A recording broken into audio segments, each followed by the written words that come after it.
पाठ 9 birthday party. Ayush के जन्मदिन पर दादाजी भी आए थे। आयुष ने अपने सभी मित्रों को जन्मदिन पर अपने दादाजी से मिलवाया। सभी बच्चों ने खेल खेले और हंसी खुशी जन्मदिन मनाकर अपने अपने घर चले गए। आयुष, तुम्हारे सभी मित्रों ने तो पार्टी में खुशी खुशी भाग लिया, लेकिन रोहन चुपचाप क्यों था? दादाजी ने पूछा। दादाजी, रोहन के पापा आर्मी में कैप्टन थे। कारगिल युद्ध में वे शहीद हो गए थे, तभी से वह बहुत उदास रहने लगा है, आयुष ने बताया। ओह, दादाजी ने कहा। वे रोहन की उदासी का कारण समझ गए थे। दादाजी, कारगिल युद्ध क्यों हुआ था? आयुष ने पूछा।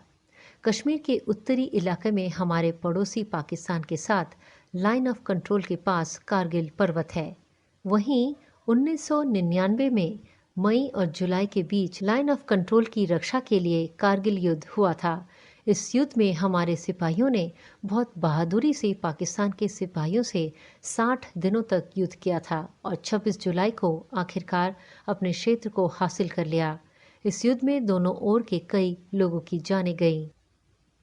दादाजी ने विस्तार से बताया। उन्होंने आगे बताया, इसीलिए हर वर्ष 26 जुलाई को हम लोग अपने बहादुर सिपाहियों को श्रद्धांजलि देने के लिए कारगिल विजय दिवस मनाते हैं। रोहन के पिताजी इस युद्ध में मारे गए, आयुष ने दुखी होते हुए कहा। लेकिन सबसे अधिक दुख की बात यह है दादाजी कि उसी दिन रोहन का बर्थडे था। उस दिन के बाद से रोहन ने कभी भी अपना जन्मदिन नहीं मनाया। वह अभी बच्चा है। अपने पिता की याद और अपने जन्मदिन के बीच वह खुद कुछ सोच नहीं पा रहा होगा, दादाजी ने कुछ सोचते हुए कहा। हाँ, वह अपने पापा को बहुत याद करता है, आयुष बोला। रोहन का जन्मदिन कब है? अचानक दादाजी ने पूछा। अगले सोमवार को दादाजी, आयुष ने कहा। ठीक है, चलो अब सोते हैं, तुम भी थक गए होगे, दादाजी बोले। गुड नाइट दादाजी, कहकर आयुष सोने चला गया।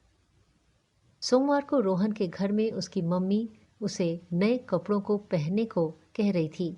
मैं नए कपड़े क्यों पहनूं मम्मी? हम लोग जन्मदिन नहीं मना रहे हैं, रोहन ने मम्मी की ओर देखते हुए कहा। रोहन समझ नहीं पा रहा था कि क्या हो रहा है। उसने माँ का कहना मानते हुए नए कपड़े पहन लिए। तभी दरवाजे की घंटी बजी। मम्मी ने रोहन से दरवाज़ा खोलने के लिए कहा। रोहन ने जब दरवाज़ा खोला तो सामने आयुष और उसके दादाजी तथा उसके बाकी मित्र खड़े थे। कुछ के हाथ में गुब्बारे थे, कुछ के हाथ में तोहफे थे और कोई केक लाया था। सभी बच्चे एक साथ बोल पड़े, हैप्पी बर्थडे रोहन। रोहन समझ नहीं पा रहा था कि वह क्या बोले। वह पास खड़ी अपनी माँ की ओर देखने लगा, जो उसे देखकर मुस्कुरा रही थी। दादाजी ने बच्चों से कहा, आओ इस कमरे को गुब्बारों से सजा दो। बच्चों ने जल्दी ही उस कमरे को सजा दिया। हैप्पी बर्थडे रोहन, दादाजी बोले।